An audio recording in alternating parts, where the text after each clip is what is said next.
Hey everybody, I'm Tom Vasel, and we're talking about the best of 2023. Now, if you're watching this video, I'm assuming you've already seen my top 10 of the year, the games that I enjoyed the most. 10 amazing games. The problem is, there's so many amazing games. So I want to talk about 10 more great games, and I mean great games that didn't make my top 10, didn't make my top 10 surprises, but I still think they're fantastic games. So this is basically, I guess you could consider it sort of 11 through 20. Here we go. Number 11, just missing my top 10, is Khora Chronicles Night's Fall. What an amazing, fantastic game.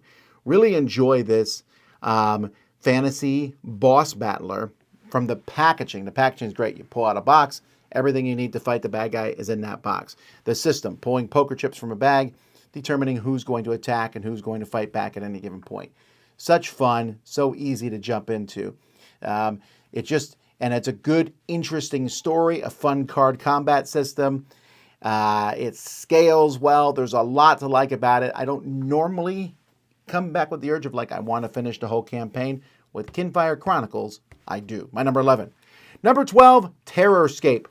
One person is the bad guy. Everyone else is being hunted by them. That's what this game is. You're trapped in a house, and it is a double-blind game. There's not many games that are double-blind, with a big, giant mansion in between people, and one person is the butcher, the murderer, trying to hunt people down, and everyone else is running around trying to call for help on the radio and or find keys so they can get out of this place. Great tension. It's short, easy to play, with a really cool production, Terrorscape.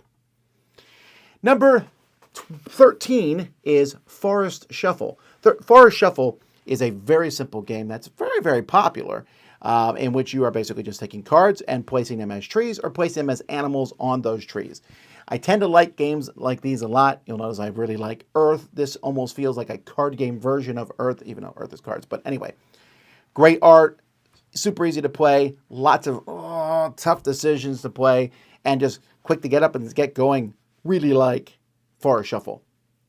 My number 14 is the Fox Experiment. I really like the theme of this game, but I also love the mechanisms. This whole rolling tons of dice and putting those dice together, finding ways to modify it, figuring out ways to get more dice, using tokens to re-roll the dice, half picking the right foxes to be bred, the other half manipulating dice.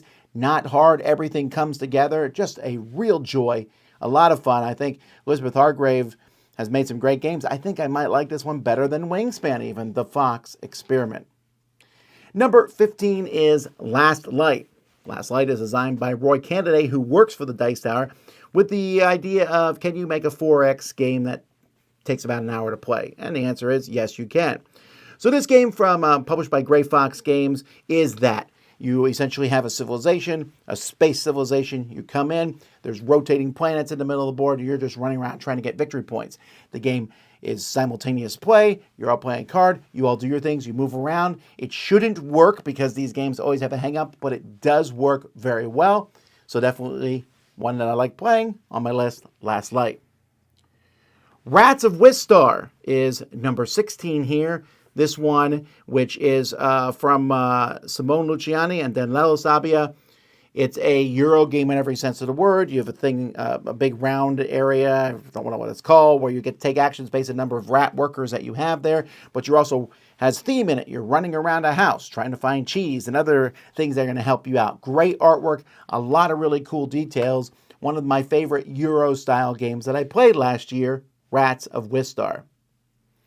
Another great Euro-style game, though, is Darwin's Journey. Now, I do want to say that I like Darwin's Journey with the Fire Islands expansion to it, which I think really, really brings it out.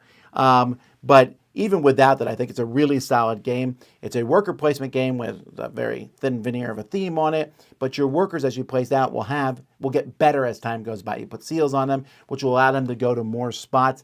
There's a lot of interesting ideas. Definitely worth checking out. And like I said, the Fireland expansion, terrific. Couture. I'm not a big fan of fashion. Many of you watching say, we know. But I really love this little game from Allplay. It is a simple, basically bidding game where you put cards in your hand to go to one of three spots, and whoever bids the most in each spot gets to take a card from the hand, which could be a better bidding card or just one of different ways to get points. I've played this game many times over the course of 2023, and each time I play it, I find it to be very, very enjoyable. Next, we have Anunnaki Dawn of Gods. This is a game in which you play as the Egyptian gods or the Greek gods, whatever it is, but you're aliens, but you're coming to Earth to get the resources, so therefore they think you're gods. It looks like a big dudes on a map game, and to some degree it is a little bit, where you're running around, and there are some battles in the game, but there's few battles, and it's all about this really amazing action selection star. There's some weird things with the production of this from Cranio Creations, but the gameplay itself is a lot of fun. Anunnaki Dawn of the Gods. And then 20, the last of my 10 more great games, is Distilled. Distilled from Paverson Games, in which you are, well, distilling different drinks. Has such a neat concept where you have a little deck of cards you're building, you throw ingredients in, but the card, you shuffle it, the card on the top, the card on the bottom come out. So you need to put in probably a little more than you actually want to put in there, and there are ways to mitigate that, and it works well. Not to mention an amazing production. It's a very straightforward thing. I mean, you just go through several rounds. Each round you're mixing one drink, and you're trying to buy things that are going to help you make it better. There's a lot of really cool ideas to this game, and it comes together to be one I really enjoyed. You know what, folks? I could make 10 more great games, but I'm not. But there's just so many good games that came out this year, and these are 10 that just missed my top 10. So I still wanted to give them some notice to that. So anyway, I'm Tom Vasel, and you've been watching the best of 2023 on the Dice Tower.